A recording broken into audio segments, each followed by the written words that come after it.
Hello friends, I am Atul Nagarkar.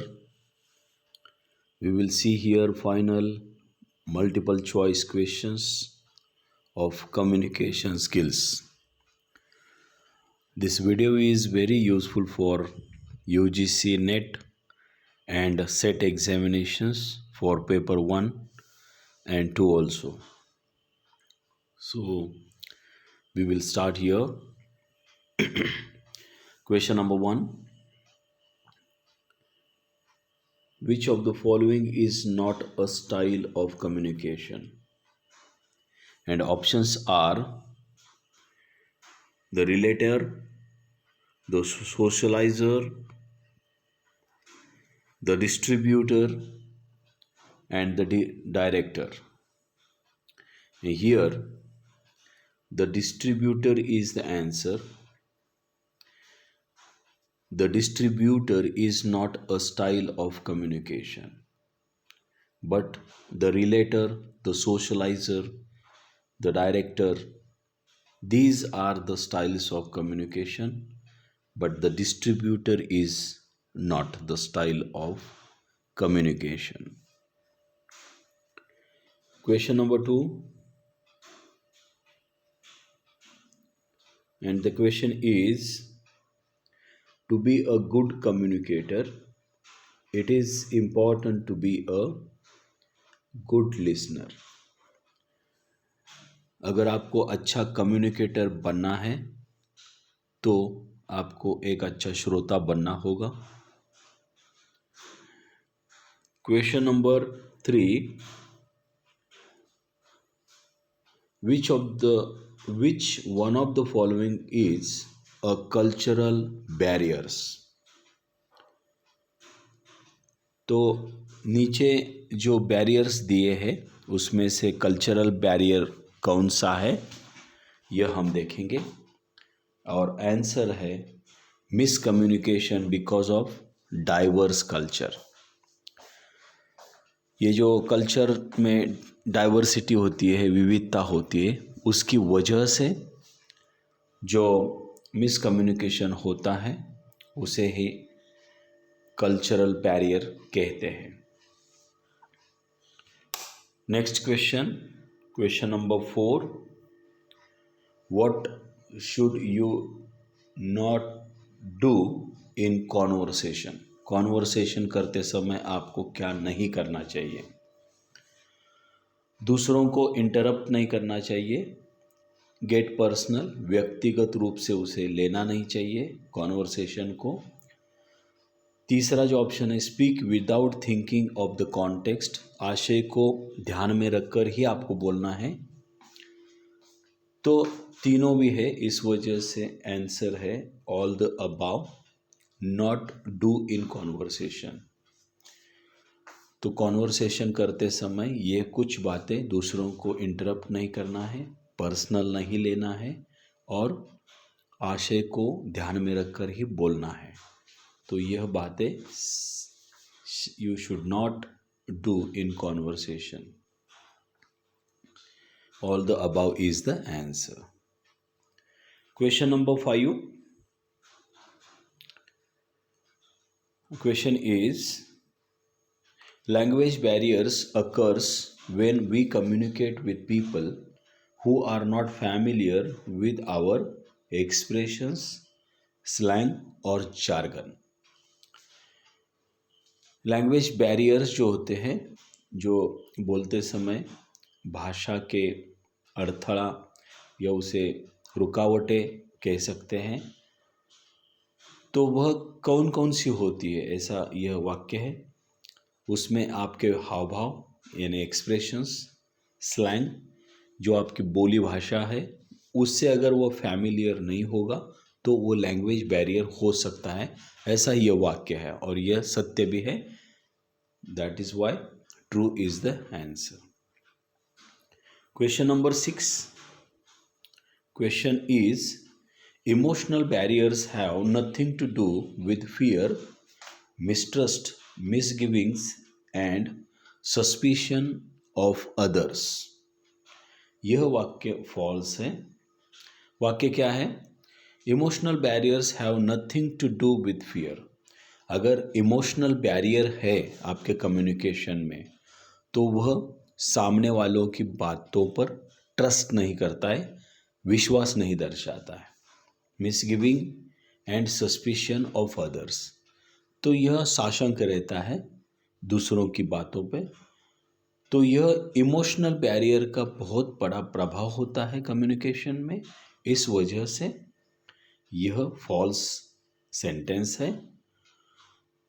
उन्होंने कहा है have nothing to do with fear, तो ये फियर पर असर करता है, मिसट्रस्ट पर असर करता है। इस वजह से यह वाक्य जो है नथिंग, ये इसका प्रयोग हुआ है, इस वजह से यह जो है वाक्य फॉल्स है।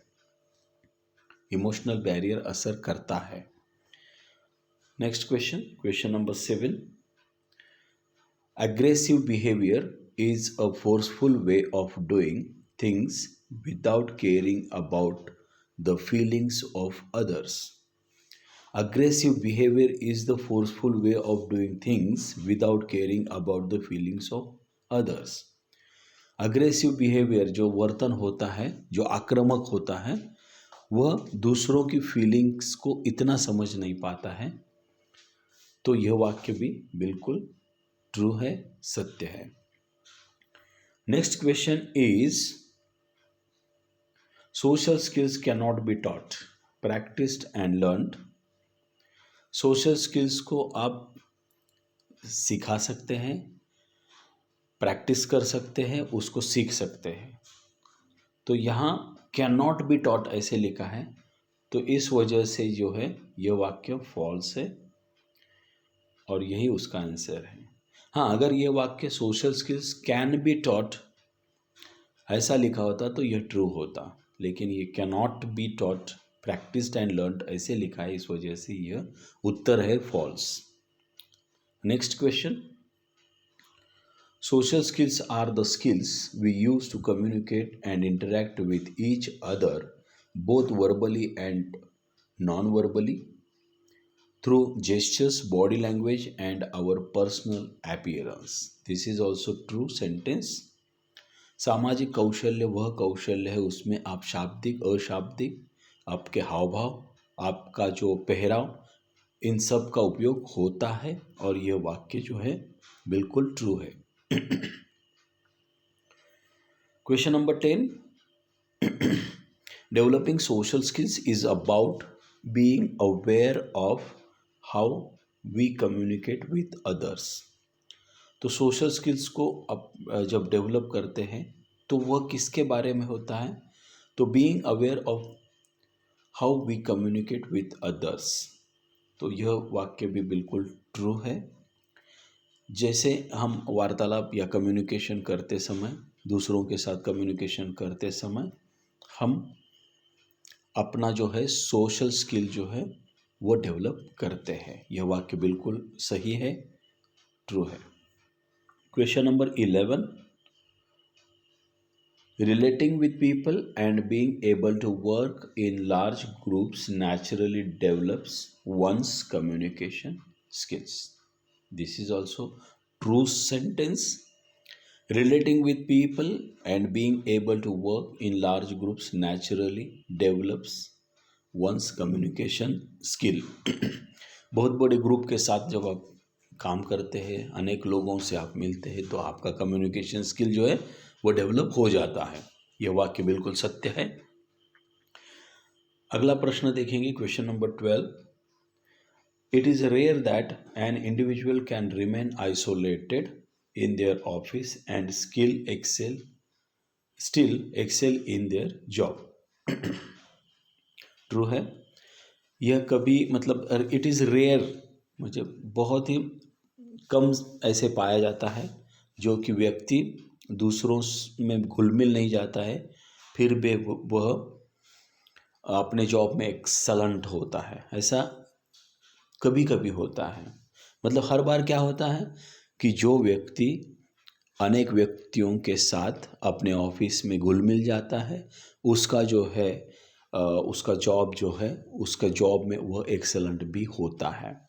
तो लोगों से बात करनी चाहिए, लोगों से इंटरेक्ट होना चाहिए, कम्युनिकेट करना चाहिए, ये अच्छी बात है, यही वाक्य दर्शाता है। Question number 13, what about body language, what body language shows you are listening? तो आपकी ऐसे बॉडी लैंग्वेज, आप सुन रहे हो, ऐसा कौन सी बॉडी लैंग्वेज बताती है? तो आंसर है nodding and making eye contact. जब आप जो व्यक्ति बोल रहा है उसकी आंखों में आंखें डालकर देख रहे हैं और सिर को हिला रहे हैं, तो सामने वाला समझ जाता है कि आप उसकी बात को सुन रहे हैं अच्छी तरह से। तो what body language shows you are listening? Nodding and making eye contact, this is the answer. Question number 14, by developing social skills one become more charismatic, one become more charismatic। जब आप सोशल स्किल्स को develop करते हो तो आप चैरिस्मेटिक बन जाते हो, करिश्माई बन जाते हो, मतलब आउटस्टैंडिंग आपका परफॉर्मेंस हो जाता है। तो कम्युनिकेशन को इतना ज़्यादा महत्व है, यह यहाँ पर बताया है। Next question, question number 15, a smile and hello in social situation में lead to a friendship being formed. जब आप सामने वाले को स्माइल करते हो, हेलो कहते हो, कम्युनिकेट करते हो, तो उससे आपकी फ्रेंडशिप उस व्यक्ति के साथ बढ़ जाती है, स्थापित होती है। तो उत्तर है अ फ्रेंडशिप बीइंग फॉर्म्ड। उसके बाद 16 number question, I dash to office every day. तो यह थोड़ा ग्रामर, इंग्लिश ग्रामर से रिलेटेड क्वेश्चन है। तो यहाँ जब आई होता है तो यहाँ हम वॉक लेते हैं, I walk to office every day. अगर यहाँ शी ही होता, he walks to office every day, ऐसे हो जाता, तो यहाँ walk is the answer. Next question, 17 number question, question is, on weekends I dash dash football, I play football। यहाँ पे भी सेम, अगर यहाँ ही और शी का यूज़ होता तो यहाँ ऑन वीकेंड्स आई के अलावा अगर ही आ जाता, ही प्लेज फुटबॉल, लेकिन यहाँ पे आई है, यह सब्जेक्ट है, इस वजह से यहाँ होगा I play football. Question number 18, we will see here, how many students from your class dash to Nagaland, belong to Nagaland? तो यह सिंपल है, इंग्लिश ग्रामर से रिलेटेड क्वेश्चन। तो यहाँ how many students from your class belong to Nagaland, this is the answer, belong is the answer. Question number 19, what time the BLIS class starts? What time the BLIS class starts? The BLIS class, यह third person singular है, इस वजह से starts यहाँ पे verb आ जाएगा। Question number 20, the librarian kept me dash for many hours waiting, waiting is the answer, the librarian kept me waiting for many hours। Question number 21, where dash the students this morning, where the students this morning। अब this morning की वजह से यह where आ गया है, the students है तो इस वजह से वो where हो गया, is तो नहीं होगा, वॉज भी नहीं होगा, क्योंकि वो स्टूडेंट से, एक स्टूडेंट होता तो इज वॉज का हम विचार कर सकते थे, लेकिन यहाँ पे वॉज नहीं, इज नहीं, तो हो गए दो, आर और वेयर। तो यहाँ दिस मॉर्निंग का उल्लेख हो गया है, इस वजह से वेयर यह करेक्ट है, आर भी गलत है। तो यहाँ पे नेक्स्ट क्वेश्चन हम देखेंगे, did Mahlo dash the exam yesterday? Did Mahlo write the exam yesterday? Mahlo एक नाम है। क्या माहलो ने कल एग्जाम लिखी है? Right is the answer. Did का उपयोग हुआ है, इस वजह से राइट यही वर्ब आ जाएगा। Next question, question is Ajay went away dash December 20th? तो Ajay went away from December 20th, यह उत्तर है।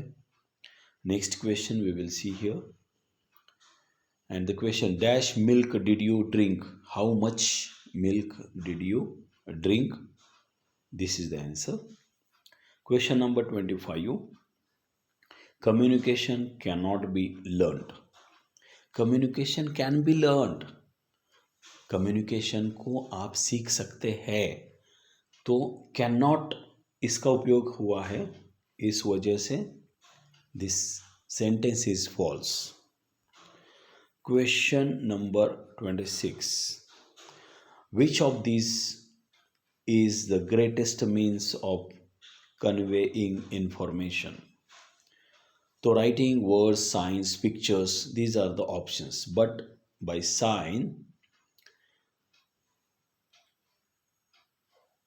by sign we can convey information in greatest means। तो सबसे ज्यादा उपयोग संकेत का हो जाता है। यह sign is the answer, science is the answer. Question number 27, personal appearance is an element of non verbal communication. तो नॉन वर्बल कम्युनिकेशन में एक इम्पॉर्टेंट एलिमेंट होता है, वह होता है पर्सनल अपीयरेंस। ट्रू है, यह वाक्य सत्य है। Question number 28, the word communication is derived from. किस शब्द से कम्युनिकेशन यह शब्द बना है? तो कम्युनिकेयर इस शब्द से, और इसका स्पेलिंग भी याद रखना होगा, COMMUNICARE, कम्युनिकेयर। इससे कम्युनिकेशन यह शब्द की उत्पत्ति हुई है। Next question, question number 29, listening is not a part of communication skills, and listening is a part of communication skills. अगर वहाँ नॉट का उपयोग नहीं होता तो यह वाक्य ट्रू होता, लेकिन यहाँ नॉट लिखा है। तो कम्युनिकेशन में सबसे इम्पॉर्टेंट पार्ट लिसनिंग ही होता है। अगर आप ज़्यादा अच्छी तरह से लिसन करेंगे तो आपका कम्युनिकेशन भी उसी हिसाब से डेवलप होगा। This is listening is not लिखा, इस वजह से ये वाक्य गलत है। Question number 30, positive gestures our body signals that make you look relaxed. मतलब यह जो है, आपके हाव भाव जितने ज़्यादा पॉजिटिव होंगे आप उतने ही ज़्यादा रिलैक्स लगेंगे, दिखेंगे। Next question, question number 31, the dash is the person who transmits the message. Transmits the message मतलब आगे हस्तांतरित करना या उसको फीडबैक देना। तो यह कार्य कौन करता है? रिसीवर करता है, ना कि सेंडर, ना कि ड्राइवर, ना कि क्लीनर, बल्कि यह ट्रांसमिशन का काम जो है वह रिसीवर करता है। एक तो वो फीडबैक देगा या उस मैसेज को वो फॉरवर्ड दूसरों के पास भेज देगा। तो यह काम जो होता है ट्रांसमिशन का वो रिसीवर करता है। So answer is receiver is the answer. Question number 22, and the question is dash communication includes tone of voice, body language, facial expressions etc. words uttered।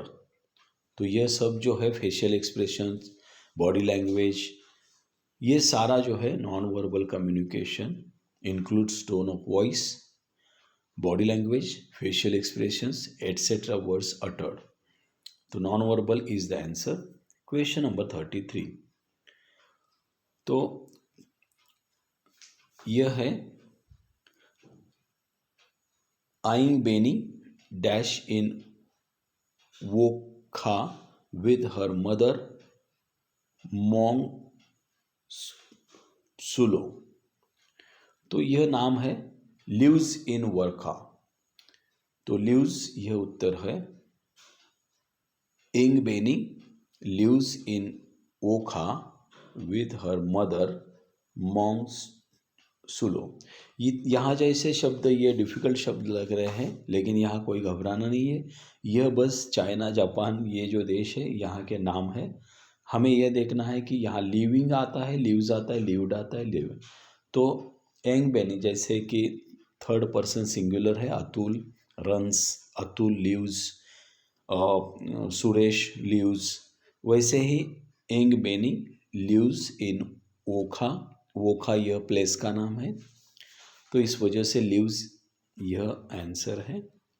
Question number 34 and the question is it is very essential that one need to construct a dash sentence, correct sentence in the day to day affairs. तो correct is the answer. Question number 35 The message may be misunderstood because of communication barrier. Noise की वजह से, distortions की वजह से, skills की वजह से इतना फ़र्क नहीं पड़ेगा, लेकिन अगर कम्युनिकेशंस में बैरियर है, अड़चने हैं, तो आपका जो मैसेज है मे बी मिसअंडरस्टूड हो सकता है। तो कम्युनिकेशन बैरियर नहीं होना चाहिए कम्युनिकेशन में। तो barrier is the answer. Question number 36, एक सेंटेंस दिया हुआ है, वो ट्रू है या फॉल्स है, ये हमें बताना है। In oral communication the speaker can observe the listeners reaction. Oral communications में क्या होता है, स्पीकर क्या करता है, ऑब्जर्व करता है लिसनर्स, जो लिसनर श्रोता होते हैं उसका जो रिएक्शन होता है उसको वो ऑब्जर्व करते करते वो बोलता है, कम्युनिकेट करता है। तो यह वाक्य ट्रू है।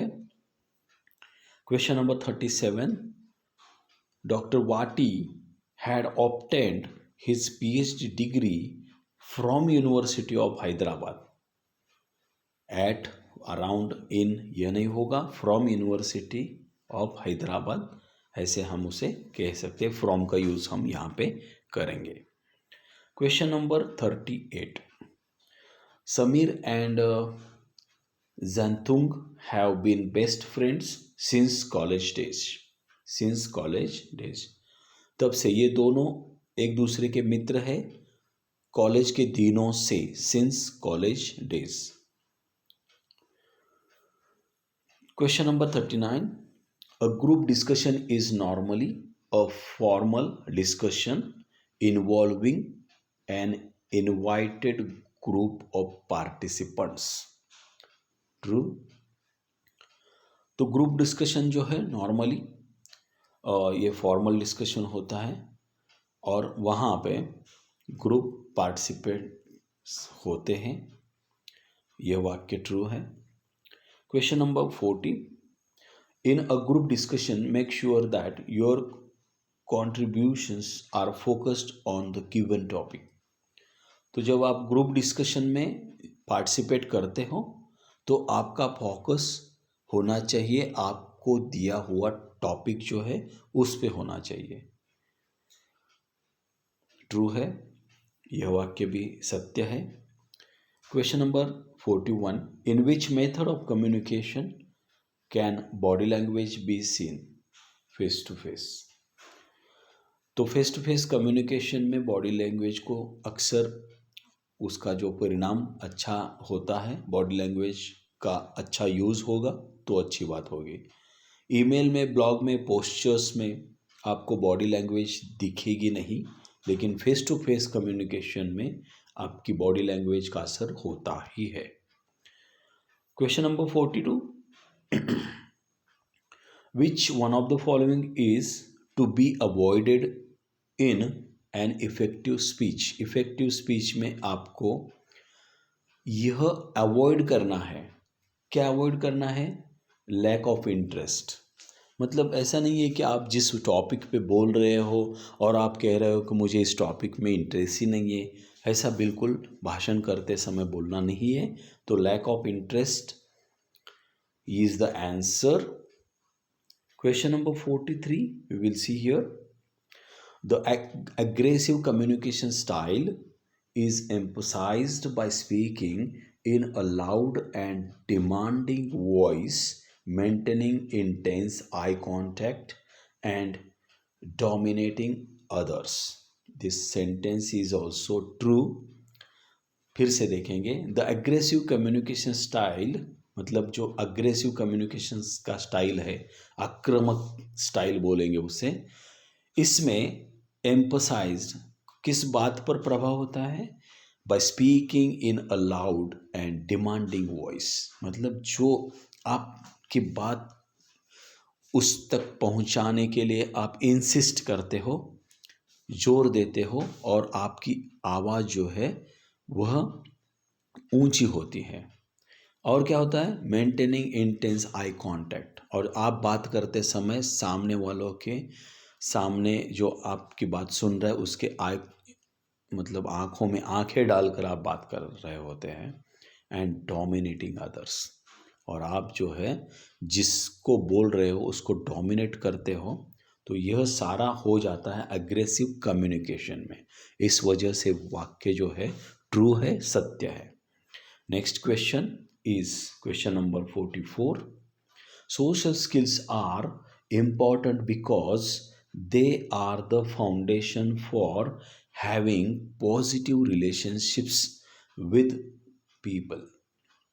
Social skills are important. Social skills बहुत इंपॉर्टेंट है because they are the foundation for having positive relationships with.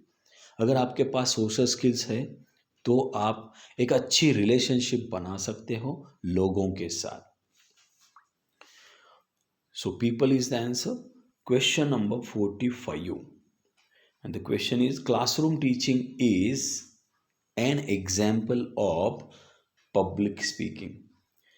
ये पब्लिक स्पीकिंग का अच्छा उदाहरण कौन सा है? Classroom teaching. Next question, question number 46. Question है, passive communicators tend to be apologetic और sound tentative when they speak. तो passive communicators tend to be apologetic. जो पैसिव कम्युनिकेटर होते हैं वह अपोलोजेटिक होते हैं, मतलब जो जैसे कि वह अपोलोजाइज कर रहे हैं। तो यह वाक्य भी ट्रू है, बिल्कुल ट्रू है। और sound tentative when they speak. और जो उनका साउंड जो होता है वो टेंटेटिव होता है, थोड़े समय के लिए होता है, पैसिव कम्युनिकेटर्स। तो ये वाक्य बिल्कुल सही है, सत्य है। Question number 47. Walking with straight body postures shows. आप अगर स्ट्रेट बॉडी पोस्चर्स के साथ चल रहे हैं तो वह आपके कॉन्फिडेंस को दर्शाता है। It shows confidences, it shows confidence. Question number 48, and the question is, assertive is being self-assured and confident about one's own opinions. One's own opinions. This is also true sentence. Assertive is being self-assured. जो assertive होता है वह self assured होता है, अपने ऊपर उसको बहुत ज़्यादा भरोसा होता है, आत्मविश्वास होता है, अपने मत पर वह टिका रहता है। और ऐसे कम्युनिकेशन को क्या कहते हैं? Assertive communication. और यह जो उन्होंने एक्सप्लेन किया है, डिफाइन किया है, वह ट्रू है, वही उसकी डेफिनेशन है। Question number 49. A speech must be prepared with dash in mind the audience mind. मतलब जो स्पीच आप किसके सामने दे रहे हो, ऑडियंस कौन सा है, इसको ध्यान में रखकर आपका स्पीच क्या होना चाहिए? प्रिपेयर करना चाहिए। Next question is of question number 50.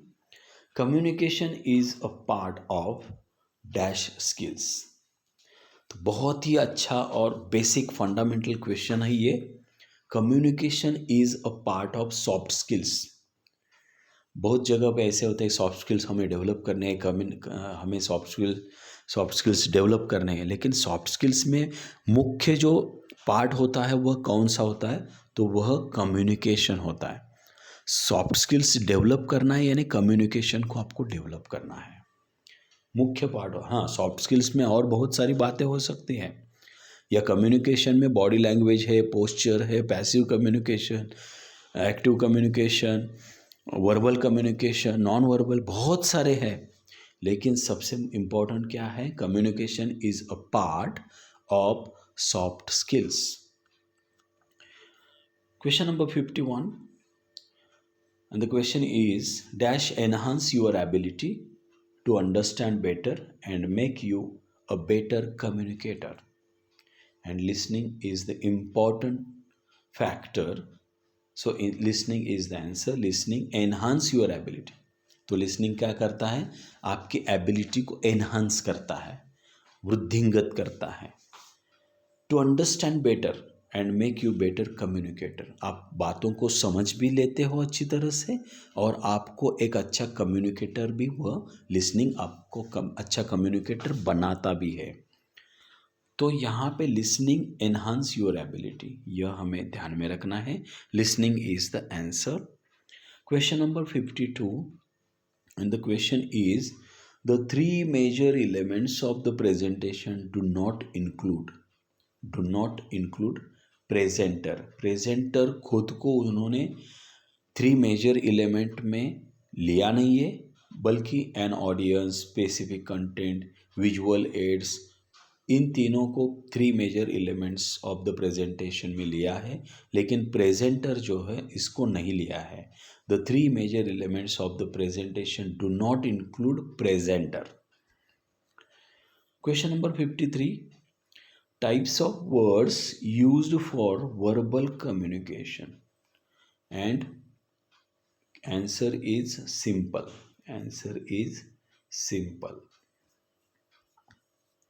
तो यहाँ पे types of words used for verbal communication, simple type of words used for verbal communication. उसके एक्रोनिम यूज़ करना है, टेक्निकल वर्ड, जार्गन्स, ये सब यूज़ नहीं करना है, बल्कि श्रोताओं को बहुत ही आसान भाषा में, आसान शब्दों में, सिंपल वर्ड्स के साथ आपको क्या करना है? वर्बल कम्युनिकेशन करना है. So simple is the answer. Question number 54 which of the following shows a positive facial expression? Maintaining eye contact, it shows a positive facial expression. Question number 55. By what method we can know what the receiver understood or got the message? By feedback. By feedback method we can know what the receiver understood or got the message. So feedback is the answer. Question number 56. Question number 56. Using abbreviations in communication leads to which type of communication barrier? तो जब आप communication में ज़्यादा abbreviations को use करते हो तो वह कौन सा बैरियर हो जाता है? लैंग्वेज बैरियर या लिंग्विस्टिक बैरियर उसे हम कहते हैं. ज़्यादा एब्रीविएशंस का उपयोग करेंगे, वह अगर बैरियर हो जाता है तो वह लैंग्वेज या लिंग्विस्टिक बैरियर उसे हम कह सकते हैं. ना कि फिजिकल, ना कि कल्चर, ना कि organisational, but it may be और इट इज़ ऑफ लैंग्वेज और लिंग्विस्टिक बैरियर. बैरियर यानी अड़थड़ा. 57 number question. To select the content of your presentation, you should know the audience need, the time limit. तो जिस audience के सामने आप बात करने वाले हो या प्रेजेंटेशन करने वाले हो, तो आपका प्रेजेंटेशन कितने समय का होगा यह आपको पहले ही तय करना है, और यह एक ऑडियंस की भी नीड है। Question number 58, a presentation is a form of oral communication in which person shares factual information with an audience that is specific। जो प्रेजेंटेशन में आप ऑडियंस के सामने जो ओरल कम्युनिकेशन कर रहे हो या फैक्चुअल इंफॉर्मेशन को रख रहे हो, वह स्पेसिफिक चाहिए। मतलब घुमा फिरा के बहुत ज़्यादा बात करके स्पेसिफिक इन्फॉर्मेशन छोटी ना हो, वह स्पेसिफिक इन्फॉर्मेशन उसमें ज़्यादा से ज़्यादा होनी चाहिए, तो ही ऑडियंस का समय भी बचेगा और उनको ज़्यादा से ज़्यादा अच्छा कंटेंट भी मिलेगा। Question number 59, this is second last question, and which of the following is not a communication barrier? Which of the following is not a communication barrier? Financial barrier is not a communication barrier, but linguistic barrier, interpersonal barrier, organizational barrier, these are a communication barrier. These are maybe a communication barrier, but financial barrier is not a communication barrier. So financial barrier is the answer. And the question number 60, here we are concluding now. This is last question, and the question is, written communication can be classified in which type of communication? Verbal communication. Written communication can be classified in verbal communication, not non-verbal, not visual, not gesture, but verbal communication में आप उसको classify कर सकते हैं return communication को। So here I hope you enjoyed this video, and it may helpful for UGC NET set examination for paper 1 and 2 also. This is very important topic, communication skills. Thank you very much again.